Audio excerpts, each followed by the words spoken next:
로마서 5장 20절에서 21절 말씀 영상을 통해서 함께 낭독하도록 하겠습니다.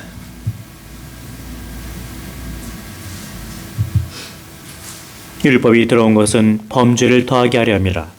그러나 죄가 더한 곳에 은혜가 더욱 넘쳤나니 이는 죄가 사망 안에서 왕노릇한 것 같이 은혜도 또한 의로 말미암아 왕노릇하여 우리 주 예수 그리스도로 말미암아 영생에 이르게 하려 함이라. 아멘. 오늘은 율법의 기능과 흘러 넘치는 은혜라는 제목으로 말씀을 함께 나누도록 하겠습니다. 로마서 3장 21절에서 31절 11구절은 정말 복음의 진수, 핵심의 말씀입니다.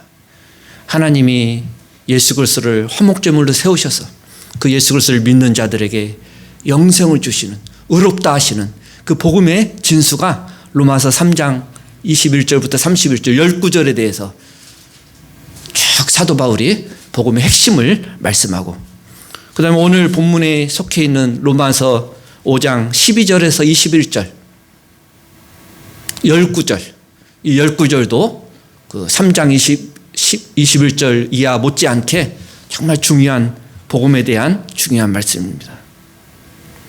12절부터 말씀을 생각해 보면 한 사람이 범죄함으로, 한 사람은 아담이죠. 그 우리의 시조인 아담이 범죄함으로 모든 사람이 다 아담 안에서 죄를 지어 사망이 이르게 되었다.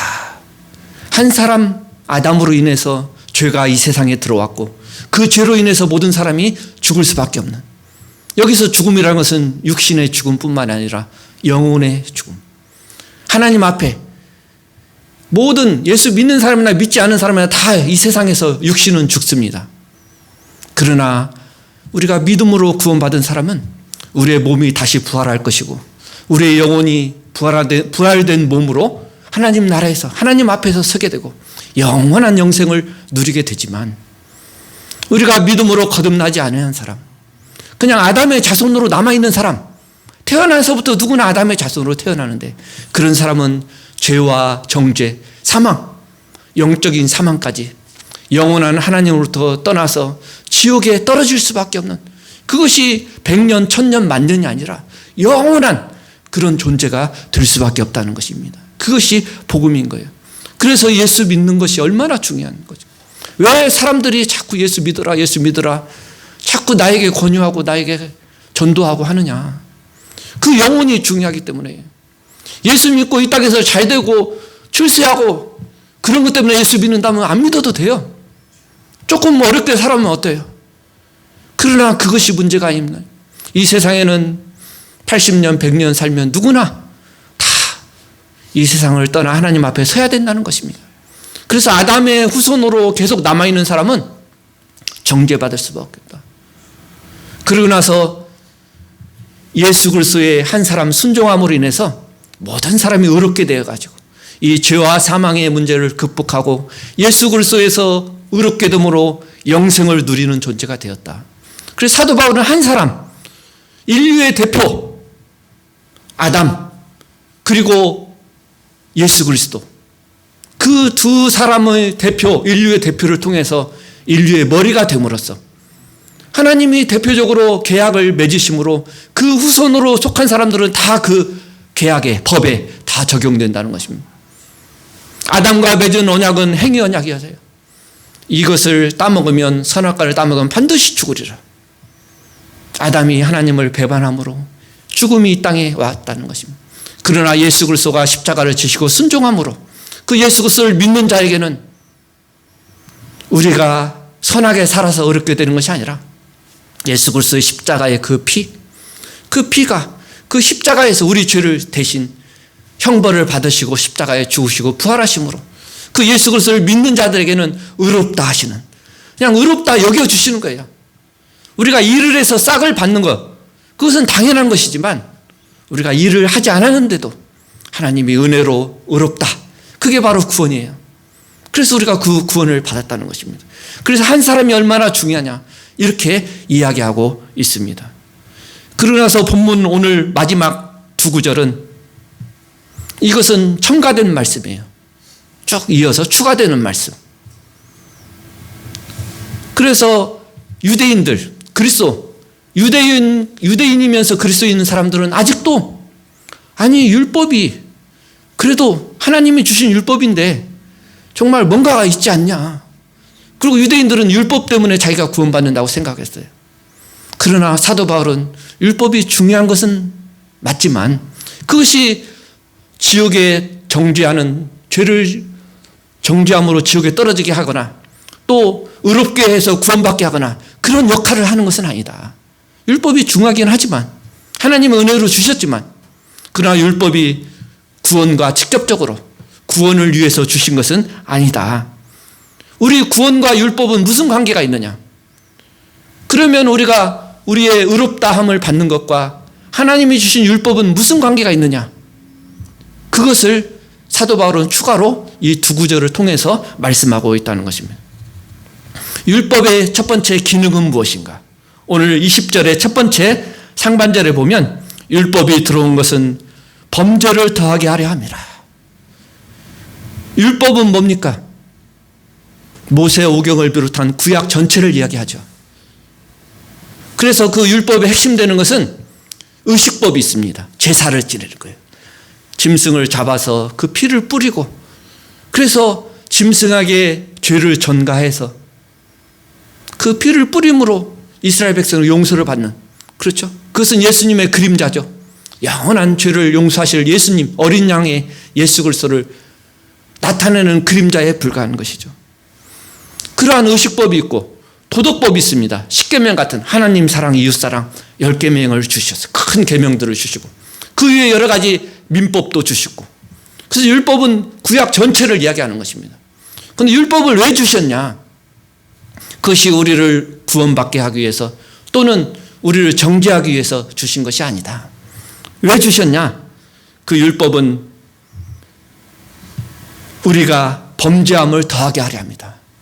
우리가 죄인인 것을 깨닫게 하기 위해서, 죄인인 것을 깨닫고 예수 그리스도를 믿음으로 믿게 하고 믿고 나서 그 율법을, 온전한 율법을 지키고 구원받은 백성이 지키면서 살아야 할 하나님의 법으로서 주신 게 율법인 것이지 그 율법을 통하여 그것으로 구원받는 것은 아니다라는 것입니다. 율법이 들어온 것은 범죄를 더하게 합니다. 이 범죄는 뭡니까? 아담의 범죄뿐만 아니라 아담으로 인해서 모든 그 후손들이 지은 많은 범죄를 포함한 그 죄를 더하게 하기 위해서 율법을 주셨다.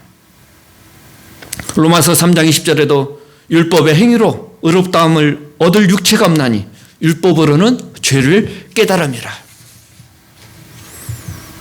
13절, 14절에서 사도 바울이 이미 이야기했어요. 율법이 모세를 통해서 주셨는데 모세가 오기 전 아브라함에서부터 모세까지도 율법이 없을 때에도 죄는 있었다는 것입니다. 사람들은 죄의 결과로 죽었다는 것입니다. 율법은 우리를 의롭다 하거나 우리를 구원하시기 위해서 주신 것이 아니라는 것입니다. 그러면 율법은 우리의 죄를 더하게 하기 위해서, 우리의 범죄를 더하기 위해서 주셨다고 하는데, 그러면 죄를 더한다는 것은 무슨 의미인가?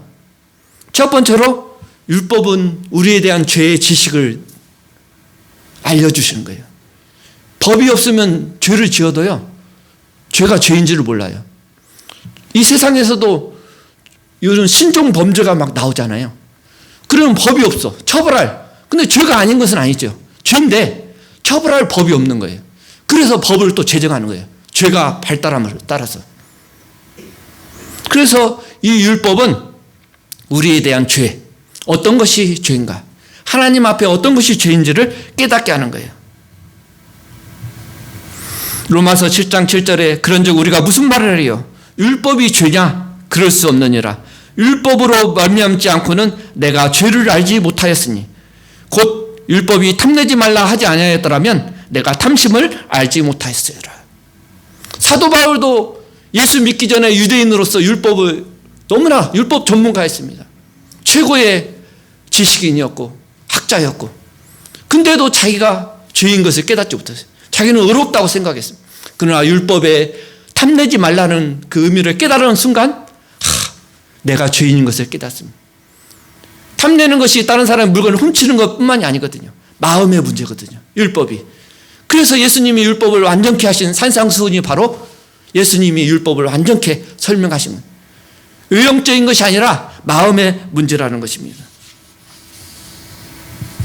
죄는 이렇게 우리에 대한 죄에 대한 지식을 증가하게 합니다. 또 죄로 인해서 또 죄책감을 느끼게 해요. 율법에 대한 지식이 증가하면 이제 죄에 대한 잘못을 깨닫고 죄를 후회하게 되고 이 죄가 내가 하나님을 믿지 않는 것이 가장 큰 죄이구나. 예수 그리스도의 십자가의 피를 의지하고 내가 거듭나지 않고 하나님을 제대로 섬기지 않는 것이 가장 큰 죄인 것을 깨닫게 되는 거예요.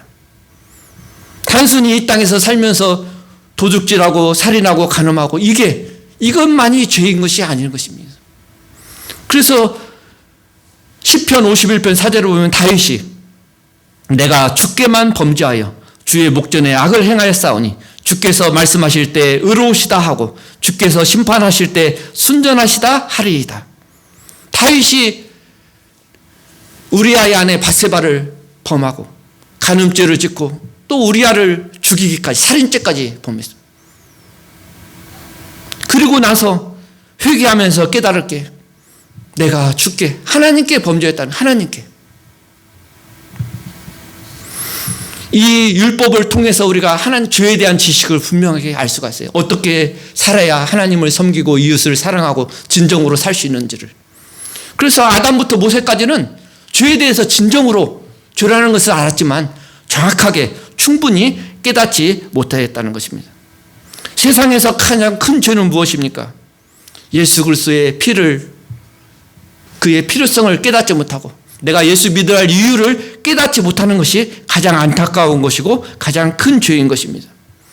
그래서 율법은 내가 하나님을 떠난 인간이 죄인이라는 것을 깨닫게 해주신 거예요. 그 죄의 결과로서 살인도 하고 간음도 하고 도둑질하고 이런 이 세상에서 죄를 범하는 것입니다. 우리에게 이것을 깨닫게 해주는 것이 바로 율법이라는 거예요. 죄를. 그래서 율법이 들어온 것, 모세를 통해서 이 땅에 율법이 추가되고 첨가된 것은 우리가 죄인인 것을 깨닫게 해주시는 거예요. 그래서 하나님을 진정으로 사랑하고 이웃을 진정으로 사랑할 수 있는 것은 바로 이 율법을 통해서 예수 그리스도를 통해서 믿음으로 그렇게 하나님을 사랑하고 이웃을 사랑할 수밖에 없다는 것입니다.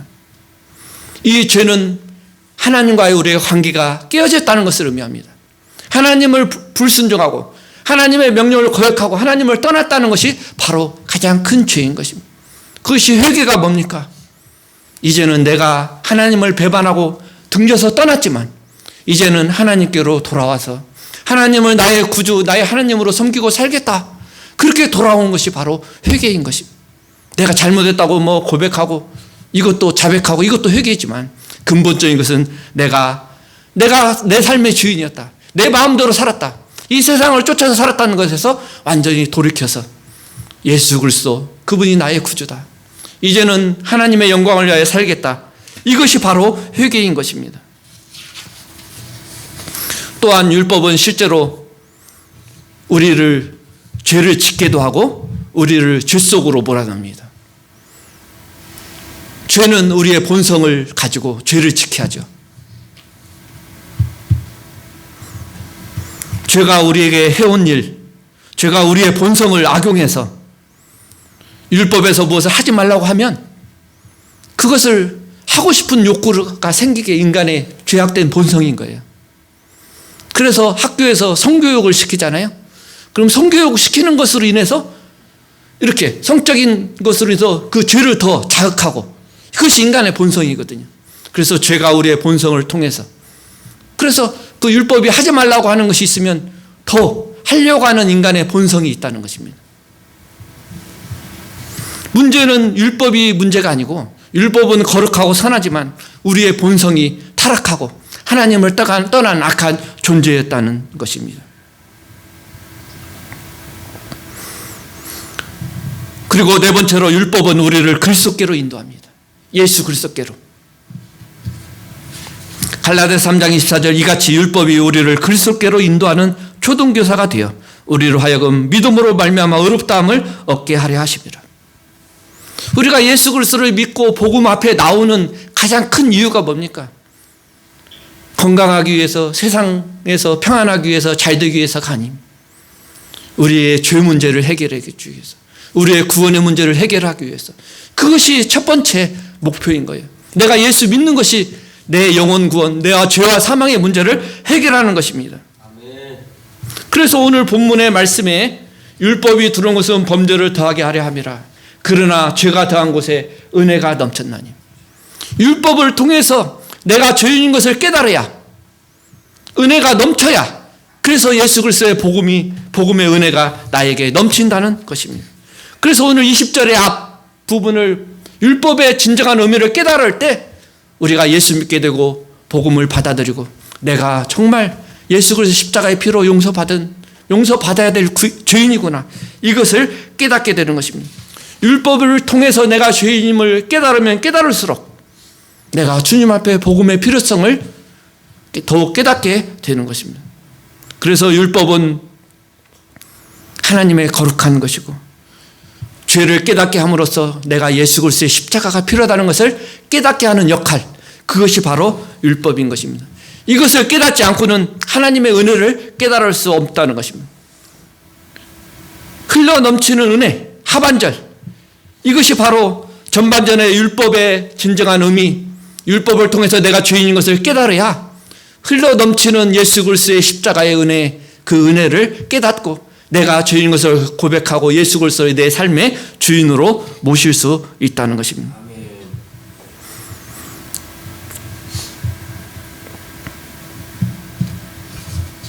사도 바울은 20절을 설명하기 위해서 오늘 21절을 또 설명해요. 모든 사람은 죄 아래 있거나 은혜 아래 있거나 둘 중에 하나가 있다. 누구든지 아담의 후손이거나 예수 그리스도를 통해서 거듭나서 새로운 생명을 가진 예수 그리스도의 후손이거나 둘 중에 하나다는 거예요. 같은 말이죠. 누구든지 아직도 죄 가운데 있거나 아니면 예수 그리스도를 통해서 은혜 아래 있거나 둘 중에 하나밖에 없다는 것입니다. 그래서 복음을 전하기 위해서는 먼저 내가 율법을 통해서 내가 아담의 후손이고 죄가 나의 삶을 지배하는, 죄가 나에게 왕노릇하는 그런 존재라는 것을 고백할 때 예수 그리스도를 통해서 이제 은혜가 내 안에 흘러 넘치게 되는, 은혜가 의를 통해서 흘러 넘치게 된다는 것이죠. 의가 뭡니까? 내가 의롭다, 구원받은 그 의롭다함, 그 은혜가 의롭다함을 통해서 나에게 흘러 넘쳐서 그 은혜가 왕노릇하는 존재가 된다는 것입니다. 누가복음 7장 47절에 보면 바리새인인 시몬이 있습니다.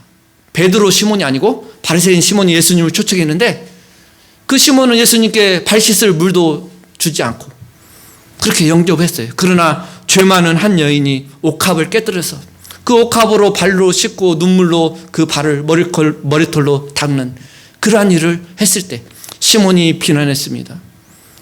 저 사람이 얼마나 죄 많은 사람인지를 예수님이 알지 못한다. 그러나 예수님은 아니다. 이 많은 죄가 사함을 받았다.